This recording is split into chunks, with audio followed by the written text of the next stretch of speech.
ઓમકારનું DAP, urea તથા potash દરેક પાક પર પાન પલળે એવો ઘાટો સ્પ્રે પાનની ઉપર તથા નીચેના ભાગમાં જમીનમાં પાણી આપેલું હોય એ સમય સ્પ્રે કરવાથી ભલામણ કરવામાં આવે છે. ઓમકારના લિક્વિડ ફર્ટિલાઇઝર પાકમાં દર 30 થી 35 દિવસે આપવાથી રાસાયણિક દાણાદાર ખાતરની જરૂરિયાત નહિવત થઈ જાય છે.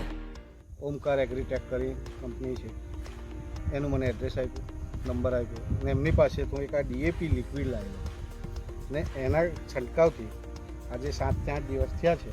આ કપાસ મારા આખા ગામમાં ફર્સ્ટ નંબરનો થયો અને ઉત્પાદન પણ એટલું વધુમાં વધુ મળ્યું લાગે છે તો ફરી ખેડૂત પાછો ઊભો થાય.